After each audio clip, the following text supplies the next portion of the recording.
From Global's newsroom at 8 o'clock. The first British nationals have left Gaza since Israel's war with Hamas began last month. More than 300 foreign nationals have been allowed into Egypt via the Rafah crossing. Dr. Emily Rauschenberger is a UK-based academic still stranded in Gaza. Of course, at night there's lots of bombing, especially the last week, just waiting with my 5 kids and my husband to go. A former top civil servant has described the moment she realised the UK was heading for a disaster at the start of the pandemic. Helen McNamara told the COVID inquiry she felt they'd kill thousands of people. She was also questioned about lockdown gatherings in Downing Street. I would find it hard to pick a one day when the regulations were followed properly inside that building. And I know that because there was one meeting where we absolutely adhered to the guidance to the letter, and that was the cabinet meeting, and everybody moaned about it. The head of the Royal Air Force says he's appalled women in the Red Arrow's display team suffered widespread sexual harassment. Reports found the problem was normalised and went unchecked. Storm Ciarán is making its way towards southern and western England with predictions of winds of up to 85 miles an hour. Some train operators are telling passengers not to travel tomorrow morning. In the city, the FTSE 100 has closed up 20 points at 73.42. The pound buys $1.21 and €1.15. LBC weather, Storm Ciarán moving into Wales tonight, bringing rain and strong winds across southern England, a low of 2 degrees. From Global's newsroom for LBC, I'm Daryl Jackson. This is LBC from Global, leading Britain's conversation. Cross Question with Iain Dale. Hello, very good evening. It's 2 minutes past 8 on LBC. I'm Iain Dale. Welcome to Wednesday's Cross Question. On the panel with me, Zack, Deputy Leader of the Green Party of England and Wales. Salma Shah is a political commentator, former Special Advisor. Sam Freedman is a Senior Fellow at the Institute for Government, which I think is a really intimidating job title, and former Advisor at the Department of Education. And Jessica Harrington is a family law barrister. She was a Conservative MP between 2010 and 2015, but she got out while the going was good, I think it's fair to say. We'll talk to her about that in just a few moments' time. Now, if you'd like to call us, 0345 6060 973 is the number to call. You can text 84850 and you can say, Alexa, send a comment to LBC. And, of course, you can watch us on Global Player. Call 0345 6060 973. Tweet at LBC. Text 84850. Cross Question with Iain Dale. This is LBC. Let's go to our first caller. It's Rebecca in Salisbury. Hi, Rebecca. Hi there, Iain. Good evening, everyone. My question is the panel worried about the US losing focus on Ukraine?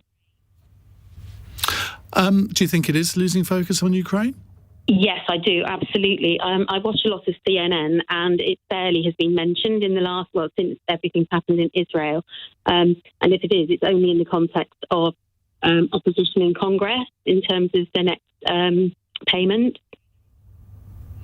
Yeah, because I think I read today that President Biden says he's going to veto a bill from the Republicans who want to give money to Israel but to withdraw funding from Ukraine. Sam Freedman, let's start with you. So yes, I think it is a problem, and it's particularly a problem on the Republican side in America. I think the Democrats are still strongly supportive of Ukraine, and President Biden is as well, but it's starting to become a much more polarised issue, which it wasn't last year. And you've got a number of senior Republicans who are quite close to President Trump who are saying that we've given too much, we should be focusing on our own people, that kind of isolationist talk that he used when he was president himself. And I think there's a good argument to say that President Putin in Russia is kind of holding on and hoping for a Trump victory next year as a way of seeing a route to him being successful in the conflict. So yes, I think it's a huge risk, and Ukraine is very dependent on US weaponry, and if they can't get that, it will be very hard for them to continue. Jessica Harrington. Yeah, I agree with what Sam has said, and I think that there's a more general issue, not just the US. What about time and focus across Europe, across the rest of the world? I think there's always a danger when a conflict has been going on for a little while, and when it slips off those front pages about focus. Now, in terms of actual commitment, I think if you stopped anybody in the street and asked them, they would say that they felt as strongly and resolute in backing Ukraine. but has it fallen out of their awareness? I think that there is an element of that for the reasons that I've just set out. I think it is troubling what is happening in the US, certainly if there's going to be any change in the sort of solid support that there's been in terms of aid and so on.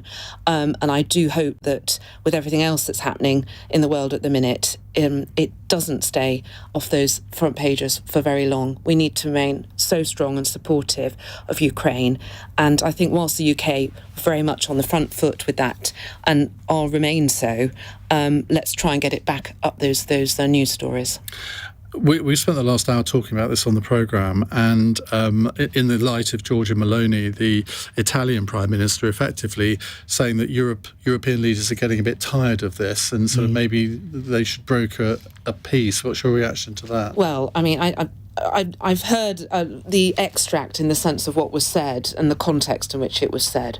That certainly doesn't accord with anything that is in the public domain or could possibly be said that the British Prime Minister or British government is acting in that way. I'm not quite sure what gives her the authority to speak in that way, in quite a sort of sweeping statement about how everybody's feeling. To prank callers. Yeah, to prank callers. And it's unhelpful, and it probably is, I imagine, likely to do also with the context of her own political circumstances now and what she's having to do and manage with her own political party and backers and so on. It's an unhelpful comment, obviously. I personally don't think it cuts any way with the position here in the UK. Salma Shah.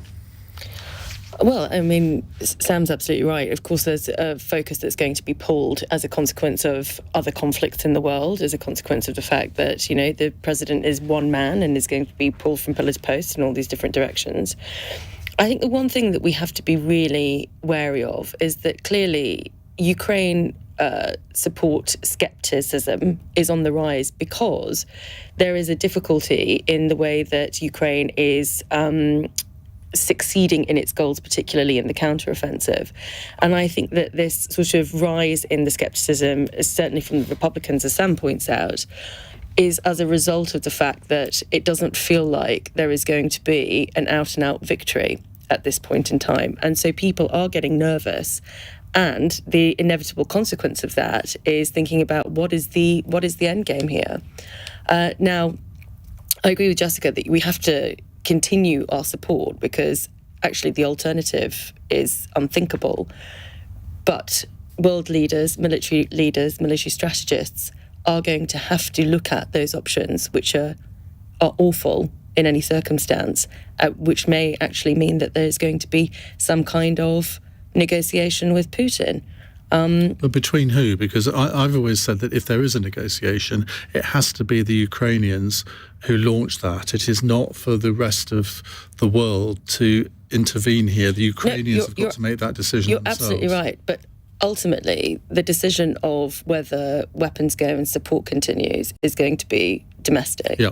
And if we're already seeing cracks appear with, you know, the Italians basically saying that, oh, you know, we all want out of this, then that is something she has now crystallised, which sort of starts breaking down a potential, it breaks down the facade and it starts creating difficulties and splits. Now, that's not a result that I want to see, but it's something that we all have to think about if we're going to be realistic about where this is going to go. Zack Polanski. I actually agree with much of what's been said. I think with rolling news and all the conflicts around the world, I worry that any conflict gets ignored. And of course, our own domestic issues here, whether that's child poverty or the NHS, it's very difficult to kind of keep all of these balls juggling at the same time. But one thing I would say is that I'm worried about that we're losing our moral authority and leadership on the world stage. Looking at Israel and Gaza, I, along with the Green Party co-leaders, have written to the Foreign Secretary today, as well as the Shadow Foreign Secretary, James Cleverly and David Lammy, calling for an international ceasefire, for international diplomacy. Now, I know people will have seen... I'm sure that's made you feel better about yourself. Well, I'm sure people have seen what Hamas have done today, and they've clearly said that they're not up for a ceasefire. But I think it's the same in both of these conversations. Ultimately, you have to negotiate with your worst enemies. We saw Nelson Mandela and the ANC do that. We saw Martin McGuinness and Ian Paisley do that. You know, ultimately, we have to look at diplomacy and peace all around the world, and that doesn't mean we can create that, but it does mean we can create the conditions for that, and we can call for that. Well, I know we're going to have a question on Israel a bit later, but just on that, you brought up Mandela, you brought up Northern Ireland. I mean, very, very different circumstances. Absolutely. Because there was no one there trying to annihilate the state. And I mean, how can you negotiate people? I was watching a video today with the leader of Hamas on a Middle Eastern TV station, saying we want the annihilation of Israel. How can you possibly expect Israel to negotiate with people who want its annihilation? So I'm Jewish. I'm one of 5 people in British political history that have been in leadership positions who are Jewish. So I feel this incredibly, I feel that responsibility. And we have to condemn Hamas. And what happened on October 7th was brutal and it was barbaric and cannot be justified. And at the same time, Israel are breaking international law. And we could ask that question of Netanyahu at the moment. It does look like he is trying ethnic cleansing, whether that's in Gaza, whether it's in the West Bank with the settlers. Ultimately, we do need to rise above this. Well, and at the moment, there isn't even a negotiating We'll come on to that a bit later. But just in terms of Ukraine here, you could accuse the Russians of ethnic cleansing in a way in Crimea and in the Donbass as well. I absolutely think you can, and I'm not comparing the two conflicts. Every conflict is going to have its own individual nuance, and it would be foolish to try and pull conflicts off against each other, but ultimately the principle always has to be, how can we work towards peace? Now, someone can say that's idealistic or not pragmatic, but actually imagining that violence is going to bring anything but more violence is the most unpragmatic position. How do you negotiate a peace with somebody who's not in that headspace? Like, I mean, we take Ukraine as an example. How do you begin to try and negotiate a peace with Putin when that is not the end game? I think that's the most important question, but we've got to at least ask that question. It feels like at the moment, both the Conservatives and the Labour Party seem more set on just shrugging their shoulders and allowing the violence to continue. We have to have a world of peace. I mean, I don't have think to be resolute in that can and I stand just together. say, I don't. Everybody wants peace, but it's how you pursue that and the decisions that you have to take in order for that to be facilitated. When you have an aggressor like Russia, you cannot negotiate a peace unless you have a leveraged position. That leveraged position doesn't happen unless you have something that they want, or that you've made enough of a statement that they have to back down. That is the only way peace is going to be won here. I think you're arguing against your own argument. Not everyone wants peace, because some people have very vested interests, and I think ultimately that is why it requires independent arbiters to say, we want peace, we're going to get you around the table. And whether it's using sanctions, whether it's using international diplomacy, exactly what Iain said earlier, ultimately this is for the Ukrainians and the Russians, and it's ultimately for the Israeli people and the Palestinians to decide what their settlement is. But the role the UK can play, and Europe more widely, and America, is bringing those people together. Well, I hear that Zack uses the analogy about shrugging shoulders, but I have another analogy when it comes to what's happening with Israel at the minute, and that is standing shoulder to shoulder. And personally, I think that the stance taken by the British government is absolutely right. And I do think that in terms of supporting Israel and its rights to defend itself, and I do think that my concern is that even it's about, you're saying about perhaps moving towards, a debate or settling. Hamas, they've answered that point today, in my view. They've officially said, we're not interested. And the language they've used is so evocative. That is such a concern. And then it comes back to Salma's point about, it's about timing. Of course, everybody would want to move to peace, but you have to have your ducks in a row. You have to be able to have all those other factors to be able to move towards that. That is, it's just totally unrealistic. See, I disagree. I don't think Netanyahu wants peace. I don't think Hamas want peace. But Netanyahu does not represent the majority of Israeli people. Hamas does not represent the majority of the Palestinians. In the time we've been having this conversation, another child will have died in Palestine. Save the Children are saying that one child is dying every 10 minutes. This is why it requires us to rise above these warmongers and actually look ultimately, how can we make sure that diplomacy and international cooperation is the heart of this? And I don't think that's naive. I think ultimately a political solution has to be the only solution. And so the question we need to be asking ourselves in this debate is, how do we get to that political solution? Not words about standing with Israel. I think Israel would say that you get to that by destroying Hamas. I'm not saying I agree. They would say that, and then we're into conversations about genocide. It's a much more nuanced argument than that. But that will be the prevailing view in most of Israel. And I'm not saying that the Israeli people necessarily are fully behind Netanyahu. I think he's going to have a very tricky few months ahead of him, because I think his political position is much weaker now. But anyway, I'm letting it going back onto Israel. Hamas, surely bombing them and bombing Gaza specifically is actually bolstering Hamas. It's radicalising. Even if you destroy every single leading member of Hamas, you can't destroy the ideology. And in 10, 15, 20 years' time, they would probably be back in some form. Absolutely. And the hope, I think, and again, I'm letting the conversation go on to Israel, the hope surely has to be that somewhere in amongst the Palestinian people, somebody emerges, a sort of Obama, Mandela type figure who can unify the Palestinian people so you can actually have a conversation about a proper solution. But that person hasn't been there, well, you could say forever, actually. I mean, Mahmoud Abbas. I think the point is right. That both Israelis and years old. Well, exactly. He is part of the problem. Right. I think Yasser Arafat was part of the problem. Yep. But anyway, we're getting ahead of ourselves, and it's entirely my fault. It's 8:15. This is LBC.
Cross Question with Iain Dale on LBC. Text 84850.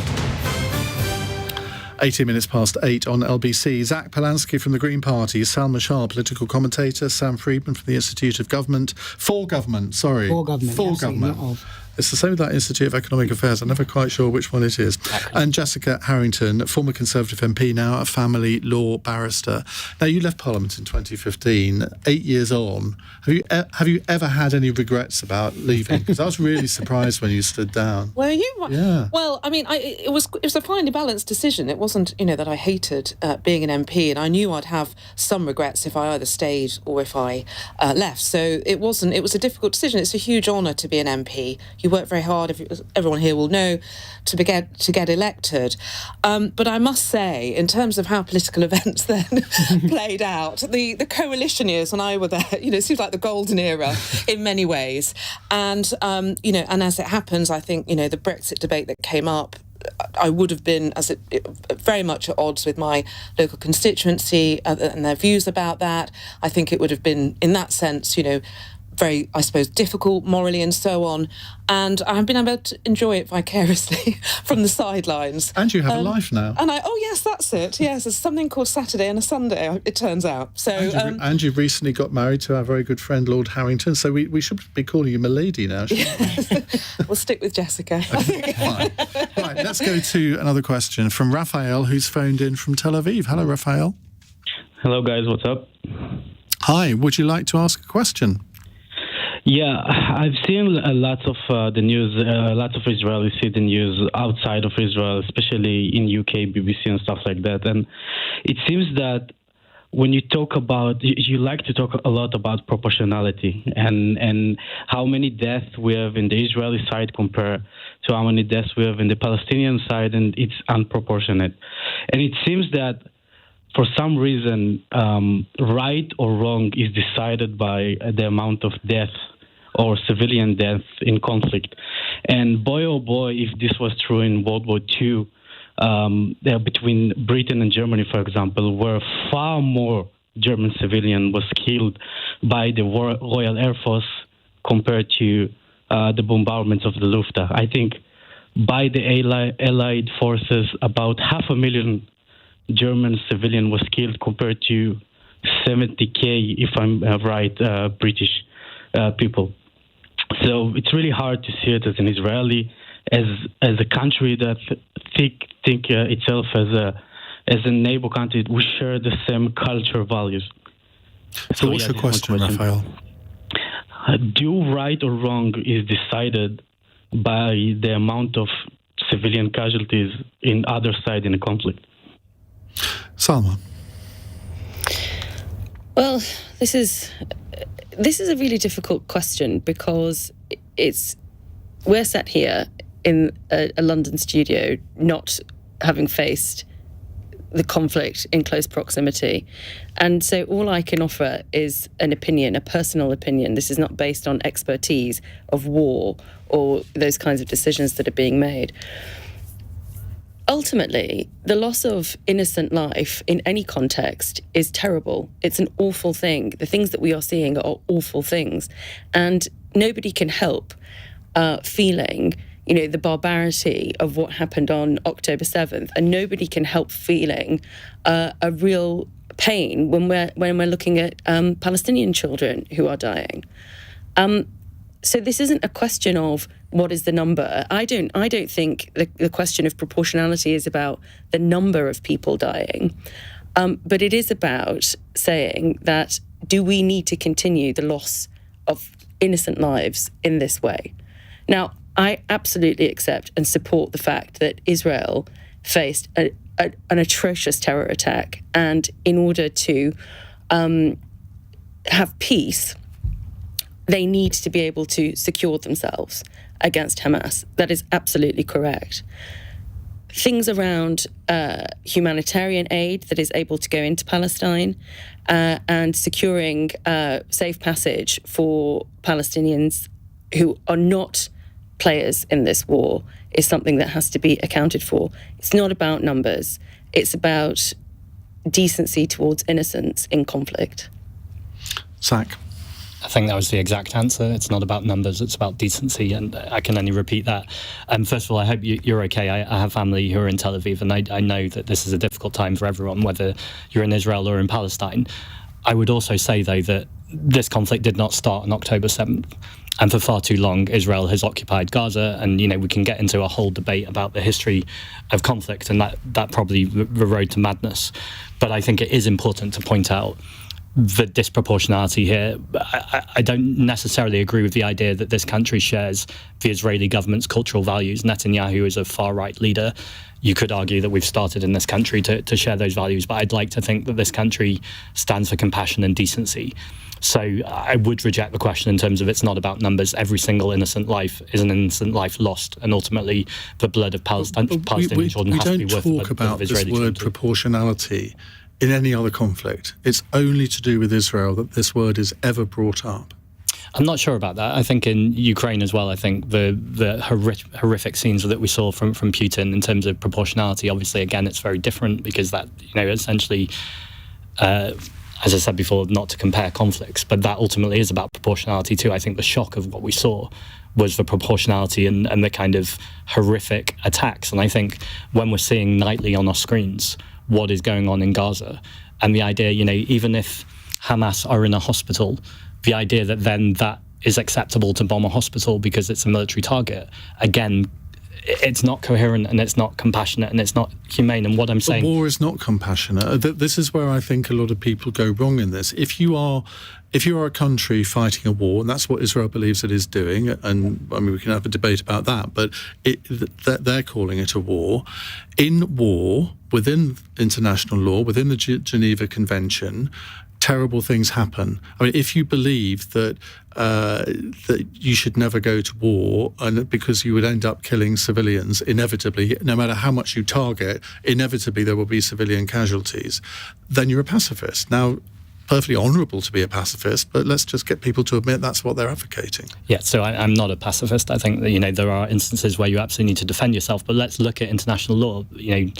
It determines that collective punishment is not acceptable. And Israel denies that it's doing that. But I think anyone only needs to look at the conflict for about 30 seconds, and 6 genocide scholars have said that what is going on is genocide. Now, I'm not necessarily advocating that. I think it's too soon for me to start prevaricating about what's going on with international law, but I think the idea that they're not committing war crimes is for the birds. I think it's very clear when you see whole areas just razed to the ground and hospitals being bombed.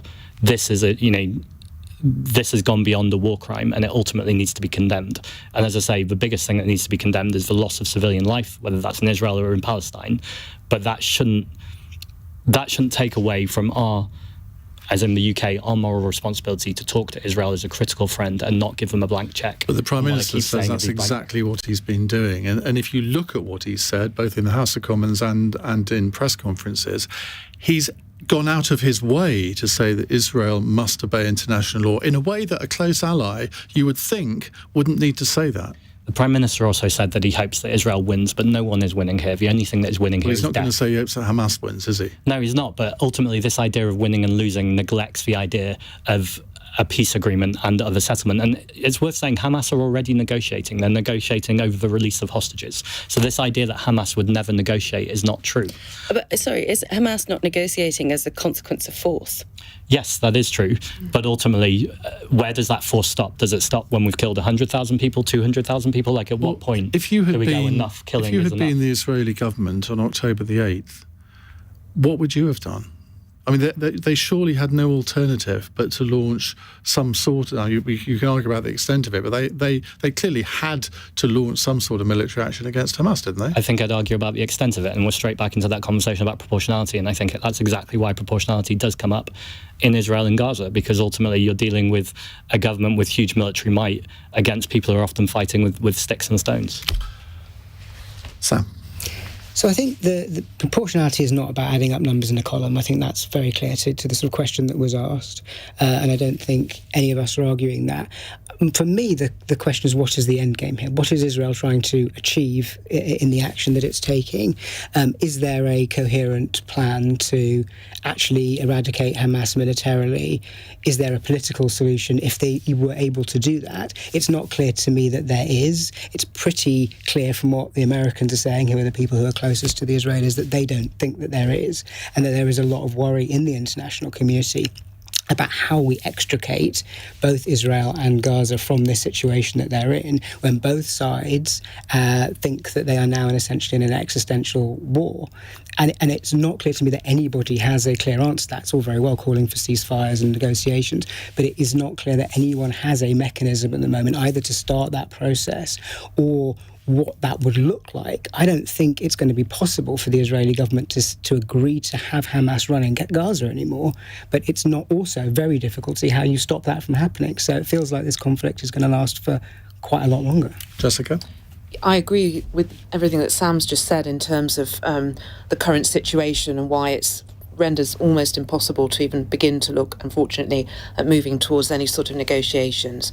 In terms of the loss of life, we're all plainly agreed. Of course, we all are here on the panel, and any decent person would be concerned about the loss of any civilian life. I would also extend the concerns that there are for the hostages taken from Israel at the moment in just the most horrifying terms, the descriptions that we've had of what has happened on the 7th of October.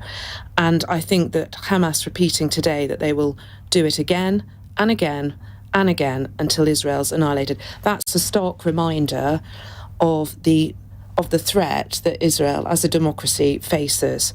And yes, I mean, there's one part in the world where if things couldn't be more complicated in terms of the history and its religion, its geography, it's everything. It's all confined in that area. So I'm not in any way moving away from it being hugely complex. But when I see it in a sense of a terrorist attack, and I think Israel must be supported in its action that it's taking. Maybe there is a glimmer of light in that I saw yesterday that a minister in the United Arab Emirates was supporting Israel, and a leading figure in Saudi Arabia had publicly supported Israel. And I'm thinking, well, this could never have happened even 5 years ago. And maybe the sort of the old barriers are beginning to splinter. And I suspect it'll take a long time, but I think that there's always been back-channel talks between Israel and Arab countries. And I know Jordan today withdrew their ambassador, but I suspect that's more for public show, and there's still talks going on. We may return to this after the news, or we may not. We've got an interesting question coming up here. It's 8:31 on LBC. You're listening to Cross Question. Let's get the news headlines with Daryl Jackson. Hundreds of foreign nationals have crossed the Gaza-Egypt border, with Britons among them. It's the first time people have been evacuated from the territory in more than 3 weeks of war. The COVID inquiries heard the very obvious sexist treatment of women at number 10 hindered the response to coronavirus. Former senior civil servant Helen McNamara's told of a toxic culture. And rail companies in parts of southern England are warning passengers to work from home tomorrow if possible. Many services are being cancelled ahead of the arrival of Storm Ciarán.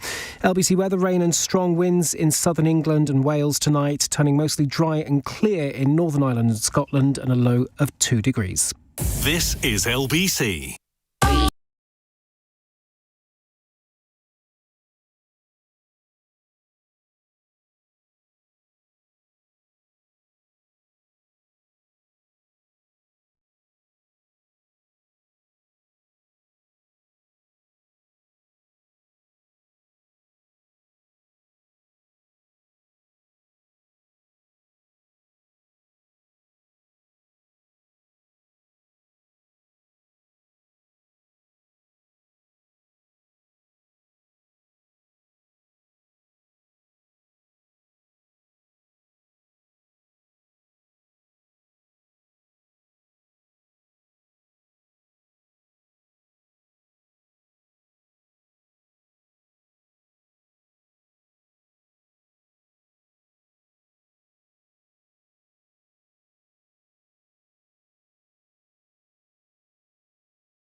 Cross Question with Iain Dale on LBC.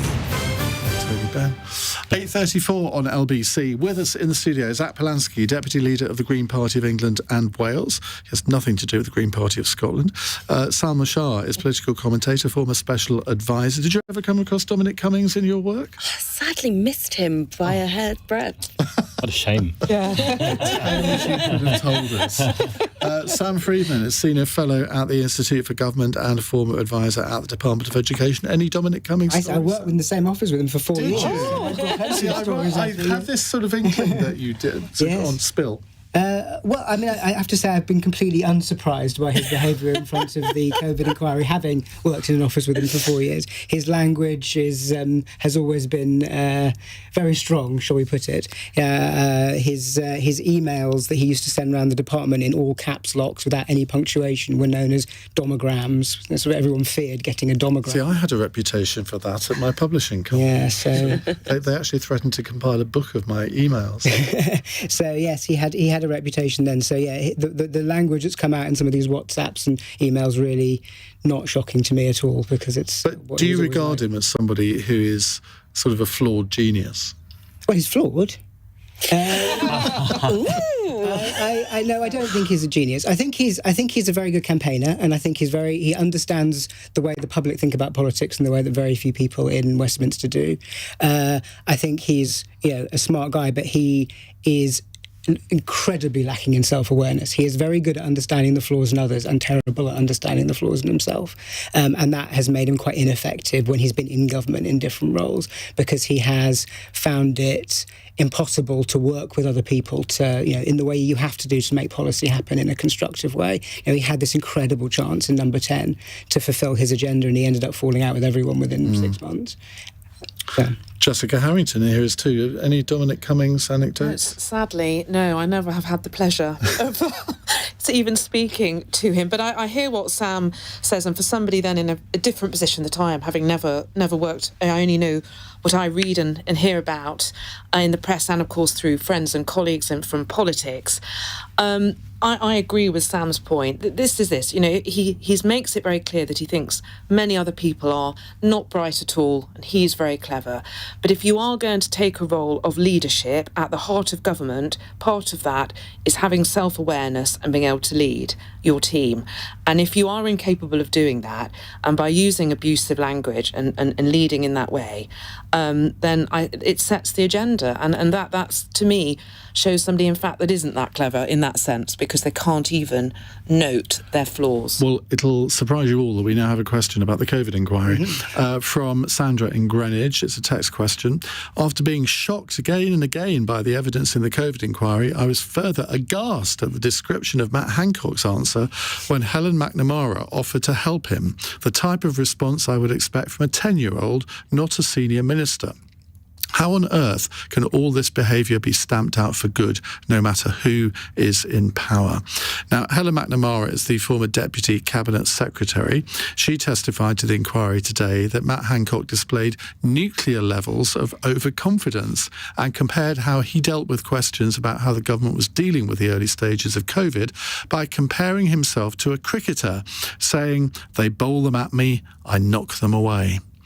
We should remind everyone that Helen McNamara was the person who brought a karaoke machine into number 10, thereby flouting all of the rules, which, I don't quite know how she had the cheek to give this evidence today about sort of saying, well, rules weren't obeyed any day. Yeah, you were part of the problem, I would say. But that's enough about me. Jessica. I hear exactly what you say, Ian, but in terms of the tenor of the evidence, what the parts I was able to catch today from Helen McNamara, I also saw somebody who gave what I felt was quite measured evidence, quite I would have thought quite helpful for the inquiry. In my view, I think she was forthcoming and trying to assist, which in the end is what the judge will want from any witness. And I think there were many points of note, But when she said, well, when I read the text messages that, Dominic, or WhatsApps, whatever they are, the communications, and being described in the way that I was by Dominic Cummings, and she said I was, surprised, but equally not surprised. That to me is the sort of takeaway, one of the takeaway quotes from today. And that is horrifying, that at the heart of government, at the centre, that somebody was treating others in that leadership role in quite that way. And I think also there was just so much to take away today, but I think what Helen McNamara was trying to say as well about women and what she said about minorities and people with special needs, and how all of these areas are being overlooked, and that sort of she was culture. Deputy Cabinet Secretary. Yes. She was in a position of influence. And I'm not trying to. It's not for me to say what her level of responsibility. It's obviously very high, but my point is she spotted all these, and then when you have PPE that's nobody's even thought about it, whether it should fit women, and for the NHS, as I understand it, is the largest employer of women in Europe of any organisation, and it just never came on the agenda about maybe the PPE might want to fit. I mean, it's just these sort of jaw-dropping points that I think people will be shocked by, and I think sadly it will reinforce the concerns that people had.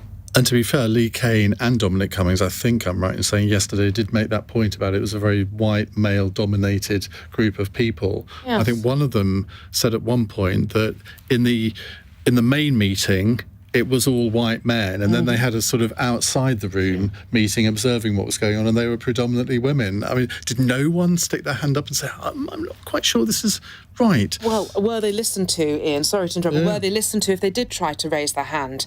And Helen McNamara was implying today that they would not have been listened to. And, from my work as a family law barrister, the vulnerabilities for, women and children during that time, I know from my clients and from my work, all the difficulties that were exacerbated during that period, and it wasn't given the priority that it should have been, in my experience, in my role at that time. Sam? So I also had the pleasure of working with Matt Hancock, so I really have been lucky. Did you? Yeah, he was a junior minister. Who do you work with at the moment? Nobody. After your previous experiences. The nuclear level of self-confidence made me laugh because it's absolutely spot on. He is extraordinary in his self-belief in a completely unjustified fashion. So that rung true. But I think that we have to sort of take a step back from the personalities and look at actually the bigger picture, which is the British state almost stopped functioning. We have a real problem with a centre of government that, faced with a crisis of magnitude, barely got through, and it's not just about the politicians. I think, I'm certainly no fan of Boris Johnson or Matt Hancock or Dominic Cummings, but the civil service. I have read your Twitter feed. Yeah, well, but the civil service machine failed here badly as well. I mean, Mark Sedwell, who was cabinet secretary, he was allowing this to go on, this sort of clown show to go on, when someone should have been taking control, and it made me think of previous cabinet secretaries, Jeremy Hayward, Gus O'Donnell. They would not have allowed this situation to happen, even if they'd been having to deal with someone like Boris Johnson as Prime Minister. Isn't this interesting, though, that I don't know Mark Sedwell, I think I met him once, but he was very good in his role as National Security Advisor. Yeah, that's what he was. But I think if he was here now, he would probably say, I shouldn't have actually done both of the roles. But you're right. You go through the list of cabinet secretaries, think Robert Armstrong, Robin Butler, would they have allowed this to happen? No. I mean, there's been a collapse in the centre of government, and that is really serious for whoever's wins the election next year.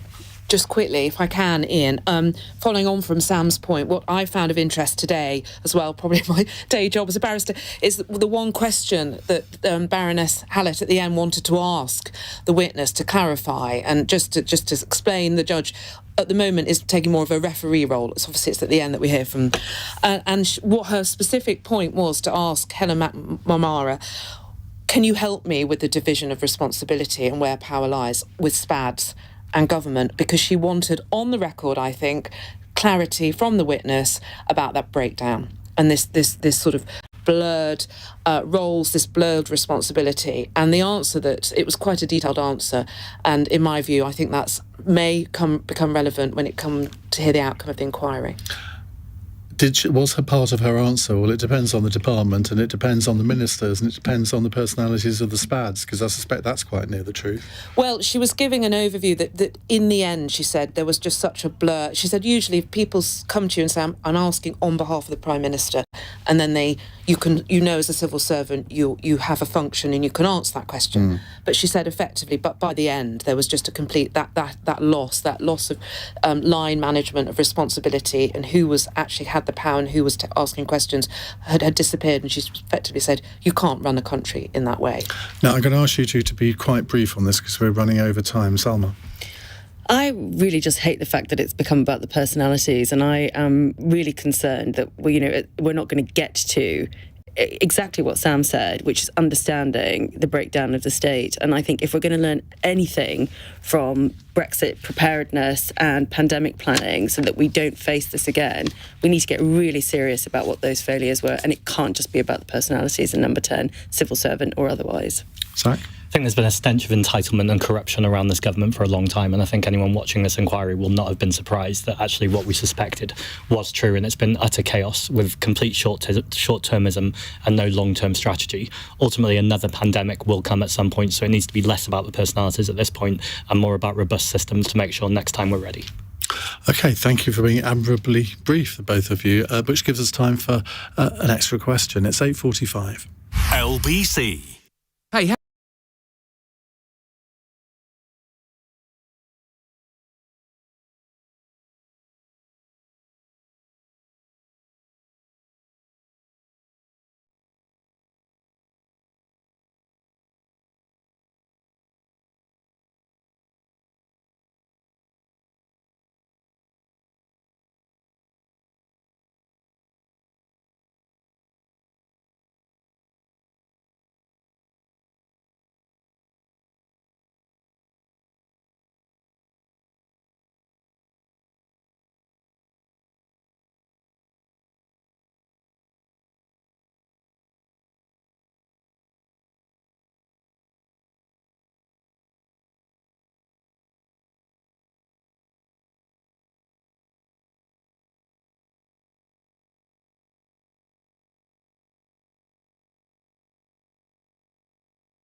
Leading Britain's conversation. Cross Question with Iain Dale. Tweet at LBC.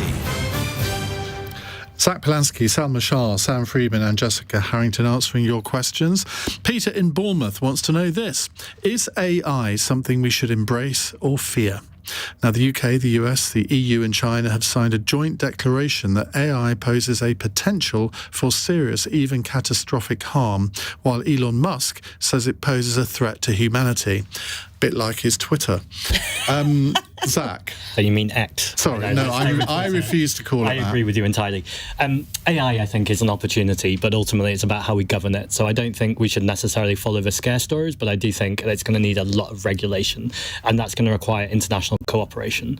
Ultimately, I think it's a bit like society. You can design it for people and planet, and that's exactly what artificial intelligence needs to be, or you can design it for corporate interests, for a very small few people, and for discrimination, and ultimately we've got to move away from that. So I think it is an opportunity. There's clearly lots of services and lots of areas where AI can make a huge breakthrough.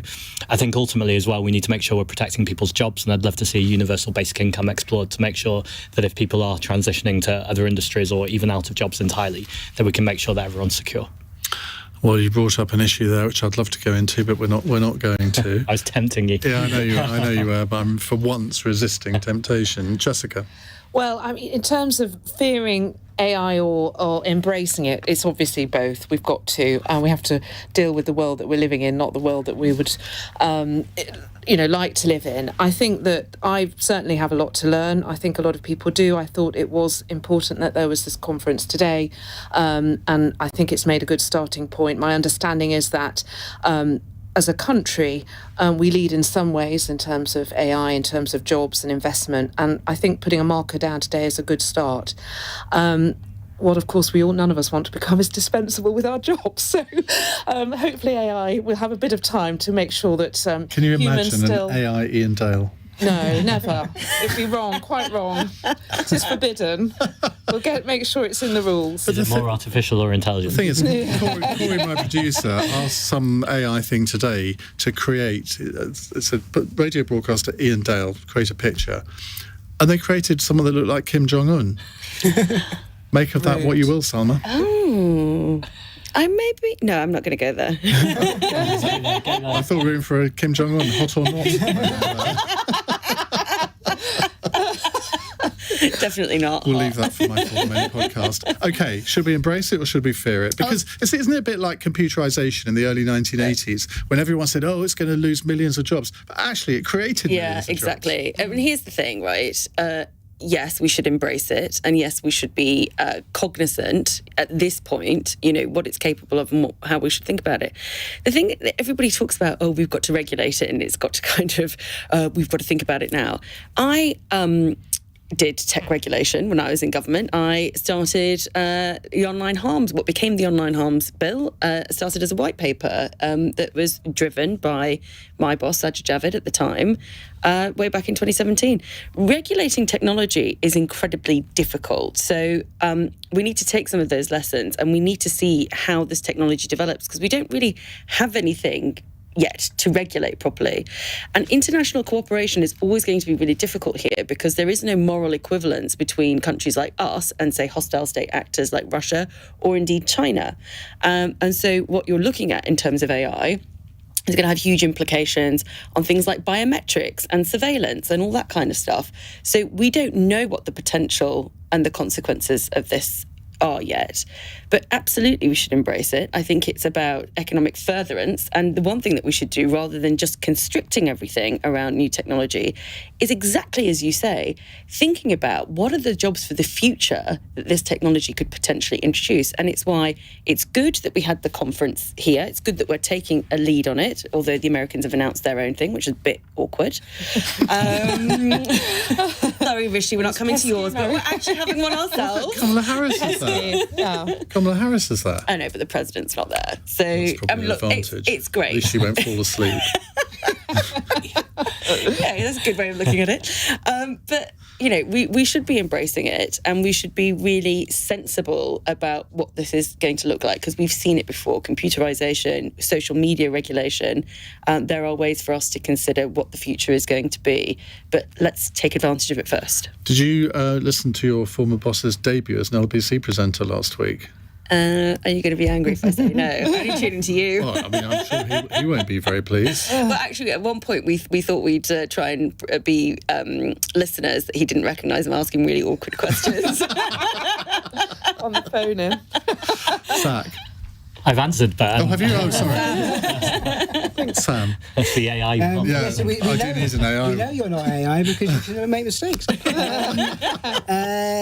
So I think the problem is kind of, as Salma was saying, we don't know what this is yet, so it's quite hard to know how we regulate it. There's a lot of theories about what it could turn into and all sorts of scary scenarios about how it could end the world. We're a very, very long way away from that. At the moment, it's, a good search engine, really, at its best. But I think it's sensible to have a series of international, to set up an international infrastructure that can start to have these discussions. But I think we're quite a way still from knowing what it is that we're actually dealing with, both on the positive side in terms of what it can deliver for public services or productivity in the economy, but also in terms of the risk it poses. Because you do wonder if we can't regulate the internet, how do we regulate exactly. AI? We don't have a great history at regulating. Right, we've got time for one more substantial question and then a fun one. Jason in Bridlington says, can the NHS backlog be fixed without the private sector bailing it out? Well, that's what we're going to be talking about after 9 for our phone-in as well. Now, the Health Secretary, Steve Barclay, says a sustained use of private healthcare within the NHS will be required in order to clear the health services backlog of 7.75 million people. Now, on the face of it, that sounds a completely logical thing to do, but that will lead to accusations, Salma, of privatising the health service, won't it?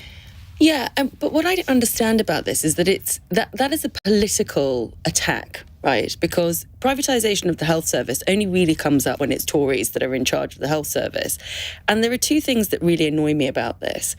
One is that the idea that private sector doesn't deliver a good service, it does, and that's why we already have, private sector in and involved in the NHS. It's not this binary thing where the NHS is totally public and private doesn't have any function in it. The drugs that are created for the NHS are private. The tools, the machines that are created for the NHS are private. So we've got to get that idea out of our head. And secondly,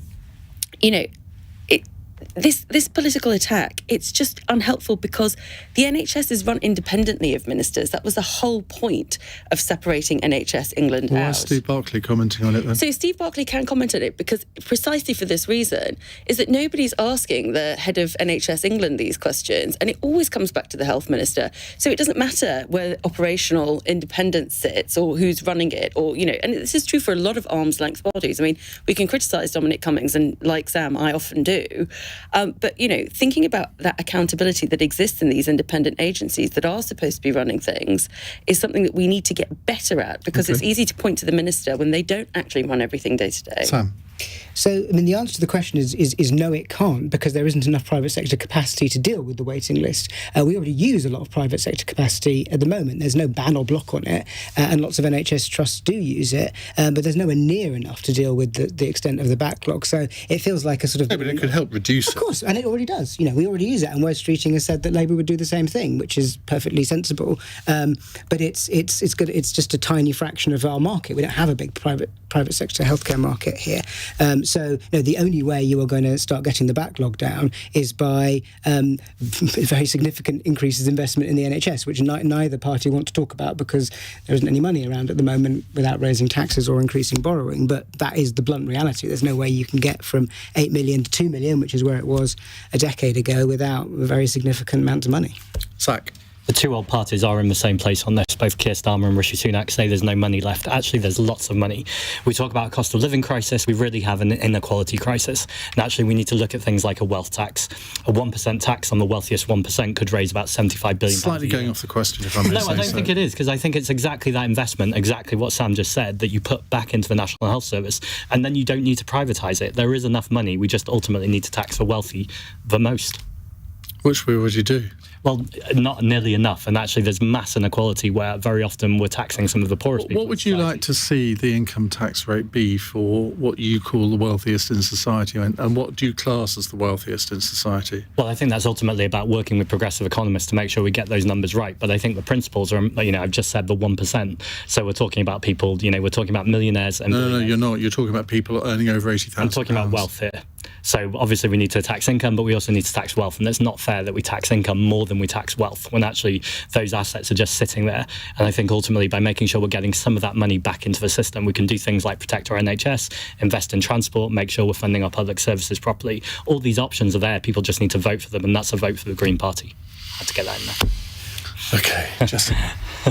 Well, I think what's interesting is the use of the word sustained. I think it's a sensible language, because what Steve Barclay is doing is sort of setting the groundwork for if we need to, using that private healthcare to help. I agree with what Salma said. It's very tiresome, this debate that comes up every time the Conservatives give any hint that there needs to be some assistance or a cross-working with the private sector. Then the whole privatisation debate, there's a real drama, and I think it's just now setting back where the debate needs to go. I do think the Labour Party have moved the debate forward, and I welcome what Steve Barclay said. I think it's helpful. Okay. Right, our fun question. Tanya in Oldham says, AI has been named Word of the Year by the Collins Dictionary makers, with ULEZ and debanking also making the shortlist. What's your choice for Word of the Year? Zack. Today saw the launch of the Whoniverse. This is where every single Doctor Who episode has been uploaded in the same place. Whoniverse as a Doctor Who fan is the Word of the Year. Your favourite Doctor? Probably Tom Baker, but Jodie Whittaker's there. We have something in common. Oh, I don't think I can say the word I want. Would it begin with F and end with P? It might, yes. Moving on to Jessica. Oh, mine's a bit more serious. Mine's Israel. Stand firm. I think it's going to be the word for the rest. I think Israel probably is in the Collins Dictionary. I think it might be. You're not being very innovative. No, I'm not. Sam. I just firstly point out that AI is 2 words. So Yes. and that's upsetting. 2 letters. Are you Two not letters. about Not even a word. It stands for 2 words, which is upsetting me. I'm going to have Kenergy as my word of the year, because Kenergy is something we should all have from the Barbie movie. Very good. Which is something we should I missed that. Corey, make a note. Never invite him back. Thank you all very much indeed for taking part in the show tonight. Zack Polanski, Salma Shah, Sam Freedman and Jessica Harrington. On Monday's panel, we'll have the Conservative peer and former Health Minister Lord James Bethell, the former boss of Siemens UK, Jürgen Meyer, the Financial Times Whitehall editor Lucy Fisher, plus another surprise panellist, which means we haven't booked them yet. Coming up in the next hour, we are going to return to the subject of that last question about how to cut the NHS waiting list. Steve Barclay, the Health Secretary, says the NHS must make sustained use of the private sector to clear the backlog of 7.75 million patients. Now, he told members of the Independent Healthcare Providers Network, Britain's only group of private healthcare providers, that COVID had highlighted the opportunities to utilise the independent sector to treat patients faster, apart from the fact that, as I understand it, many private hospitals didn't treat any patients during COVID, but there we go. So do you think that this is sensible? Do you think it's doable? And do you think there's going to be a backlash and he will stand accused of wanting to privatise the whole health service? On your radio, on Global Player, and Play LBC. leading Britain's conversation. This is LBC. From Global's newsroom, the first British nationals trapped in Gaza since Israel's war with Hamas began have crossed into Egypt. 6 buses carrying more than 300 foreign citizens made their way over the Rafah crossing earlier. Layla Ali Fatens in Manchester. Her daughter's been stuck in Gaza since the war began 3 weeks ago, and she wasn't one of those able to leave today. The last week or so has been very, very challenging for Zainab. There's a food shortage. They ran out of drinking water. They're washing in seawater. Psychologically, it's taken a toll on her. And the last message I got from her is her saying, "Mama, I just want to come home." Well, more overseas passport holders will be allowed to leave Gaza tomorrow. The former deputy head of the civil service has told the COVID inquiry Boris Johnson believed the UK would sail through the pandemic. Helen McNamara's told the hearing she couldn't remember one day when regulations were properly followed at number 10. One of London's longest-serving police commanders has been sacked for refusing a drugs test, despite writing the rules himself. Julian Bennett was accused of smoking cannabis, but said he was taking legal CBD for a medical condition. Met Police Assistant Commissioner Barbara Gray has told LBC it's right that he's been dismissed. Probably no one better informed than he about the consequences of his actions. He was the lead in the Met for the drugs policy. A report into the RAF's Red Arrows has found sexual harassment and bullying was widespread and normalised. An inquiry found women were treated like property by its display team. Now, rail commuters in parts of southern England are being urged to work from home tomorrow if they can. Many services are being cancelled ahead of the arrival of Storm Ciarán. Well, Mary Longdonu is a flood resilience expert and told LBC people at risk of flooding need to be moving stuff that's on the ground floor below waist